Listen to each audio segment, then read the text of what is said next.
back in action with a very, very big fixture away at Turf Moor tomorrow night. It is the away trip to Turf Moor that we've been either dreading or looking forward to. Of course, we do know what Burnley's efforts are this season, where they just haven't been conceding, haven't been losing, and they are up in third place at the time of me recording this video, only conceding 9 goals this season. Of course, one of them goals was a Xavier Simons goal at the MKM Stadium earlier this season in a 1-1 draw, so hopefully some efforts can be reciprocated at Turf Moor tomorrow night, or even an emphatic win for the Tigers. So let's go through, first of all, with our injury update. So 2 players are expected to not be in contentions for the game, being Cody Drammer and Lincoln Henrique. Of course, we've not seen Lincoln Henrique perform at all for the Tigers since signing. A little bit of injury doubt at first, considering he not played for a little stretch of time, and now he hasn't trained with the squad at all in the past week, preparing for the trip to Turf Moor tomorrow night. Cody Drammer, a different case. Of course, we do know what Drammer has done with the squad so far, especially since taking over from Louis Coyle when he picked up that injury at the Millwall away win earlier last month. But it's expected that he will be switched out for Louis Coyle tomorrow, as he complained of some discomfort in his knee after the home defeat to Stoke City last Saturday. So it's expected that neither of them will start. Lincoln probably won't be involved at all. Drama could possibly be a push involved off the bench, but I highly doubt it, considering the depth we have got elsewhere within the squad.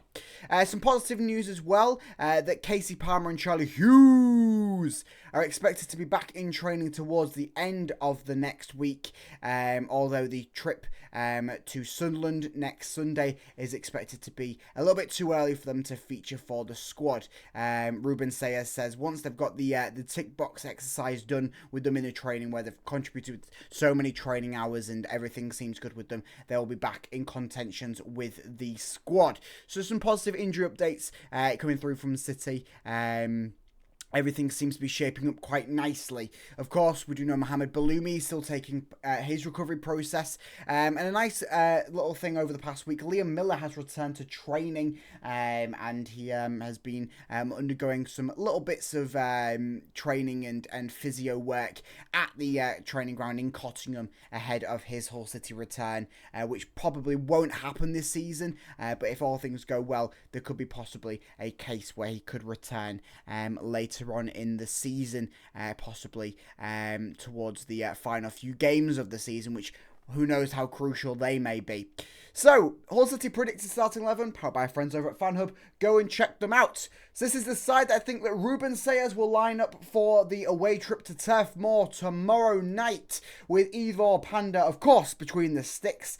A little bit of a change up for the back four, with Louis Coyle starting the game at right back, taking over from the injured Cody Drammer.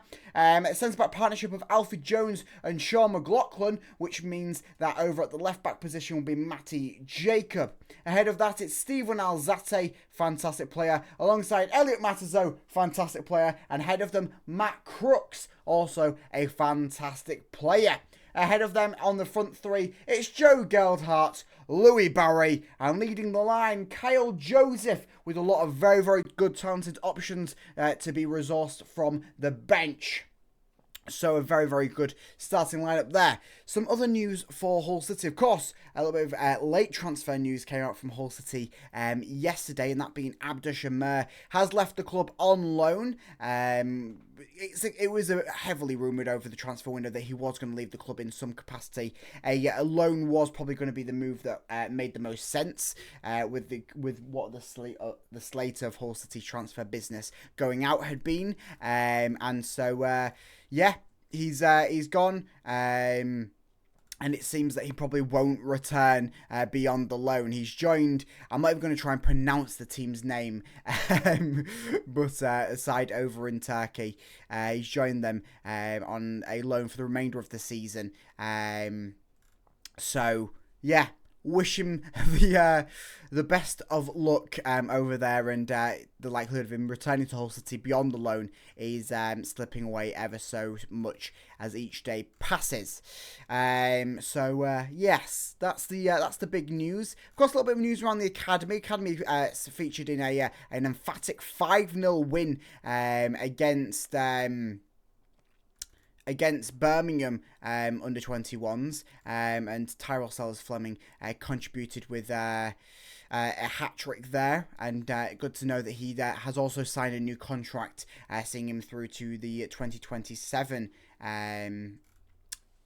season. A little bit of interesting news about Oscar Zambrano. I think I'm going to do a full-length video on the situation with Oscar Zambrano later on in the week, possibly moving towards the weekend, as the case seems to be developing even further. So it's a possibility that he could re-sign with Hull City on a permanent deal. He's currently still a loan player at Hull City. The loan hasn't been terminated, of course, despite his current ban. But reports coming out from Colombia that Hull City will sign Oscar Zambrano permanently, and that there is a possibility that his ban from football could be reduced if he does take up the deal to come to Hull City. So I say I'll make a full-length video on it to come later in the week. Of course, Oscar Zambrano's situation is a very, very interesting one nonetheless. So the last meetings between both sides, of course, we do know that Hull City managed to pick up that 1-0 win against Burnley, which, I mean, to be fair, that game could have ended very, very differently if a certain Liam Miller didn't go down injured early on in the game. He picked up that injury, which then put him out for the rest of the season in that game at the MKM Stadium.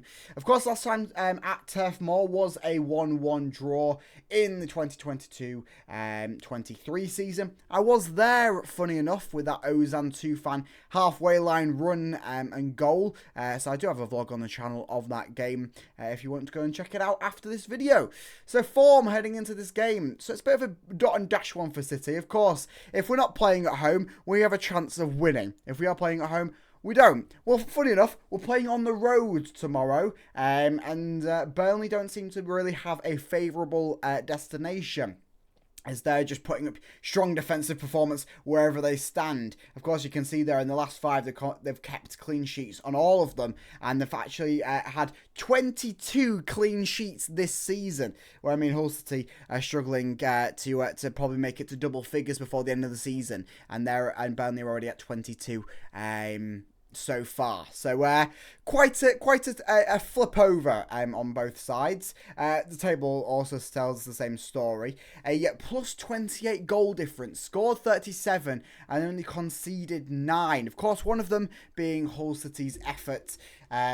Big 13 draws there, big 16 wins and only 2 losses. Can Hull City grab their 8th win of the season tomorrow and provide Burnley with their 3rd loss of the season?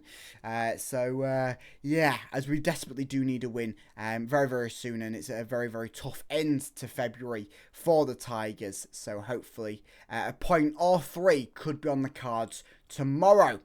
So shared shirts for both sides. I've gone with George Boyd. Of course, we do know George Boyd for his fantastic efforts at Hull City. Easily became a fan favourite when he was at the club during his spell under Steve Bruce, under the prime Steve Bruce eras as Hull City manager. Of course, you just look at that kit that he's wearing there and you go, yep, prime eras. And of course, known for quite a little stretch of time over at Burnley as well. So there's my shared shirts for this game.